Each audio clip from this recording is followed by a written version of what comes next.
we have to stop shunning life, shunning attacks. Attacks have limited us so much. How can we have passed up sheer greatness time and again because we wanted to shun attacks?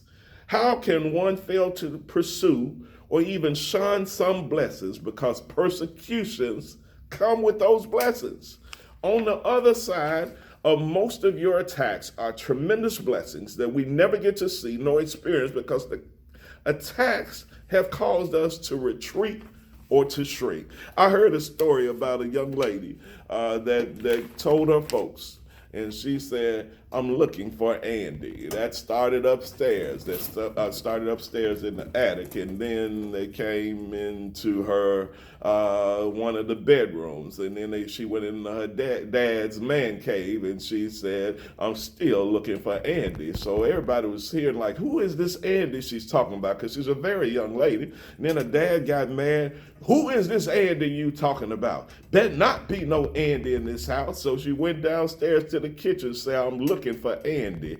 And she walked all in the dining room into the master bedroom, still looking for Andy. So it's a time for a family meeting. Everybody's sitting down perplexed about who this Andy is that this young girl was talking about. And she said, I said, "Who is this Andy?" She said, "Well, I heard of Andy, from I got that from church." And so Dad's high, "Well, what man been talking to you at church? Better not be no Andy talking to you."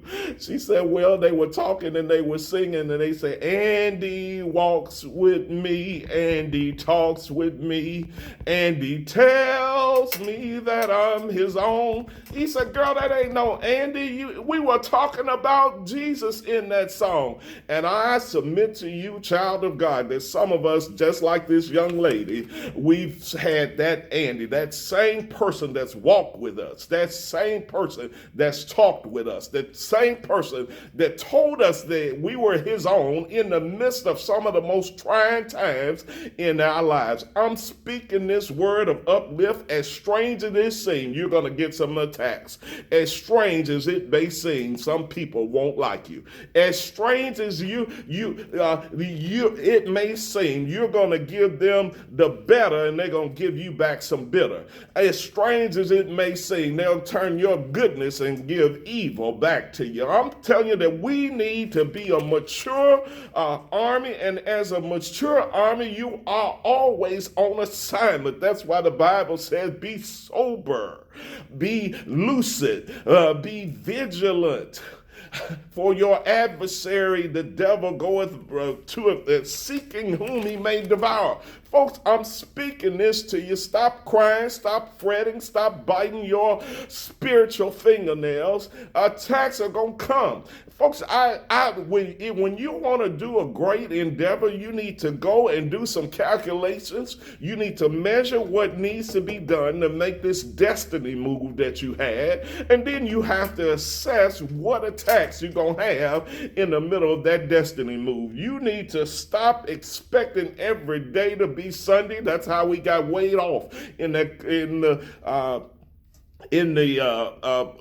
prosperity movement, because we start teaching that if you're going through problems, then you must not be in the Word. Well, I'm in the Word, and I go through trials and tribulations and afflictions and persecutions and hard testings and tough spots and rough places. I've been in some horrible pits, and I'm speaking this to you that you don't need to go around expecting to sail through life on flowery beds of ease. That attacks come with this assignment. When you put on this Christian garment, when you put on the whole arm of God, that he didn't tell you that you were sent to a hammock. He sent you to the battlefield. Saints of God, I'm speaking this word to you wherever you may be watching this, that you, as strange as it may seem, your attacks aren't a signal that you're not walking in God's will. They're a bellwether moment. that they're giving you notification that you're walking out your calling.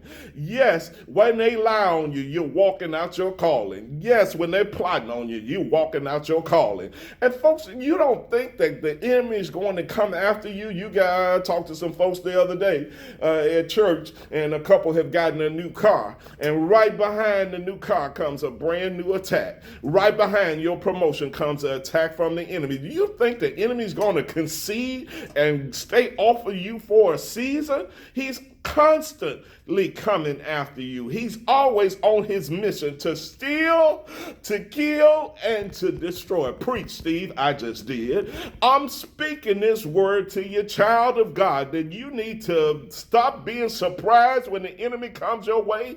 Stop being surprised when stuff comes out of nowhere. Stop being surprised when you have to sing that same old song. If it ain't one thing, it's another. That's a hit right there. I'm speaking this to you. As strange as it may seem, God is in the, he's working behind the scenes, mending and patching that which the enemy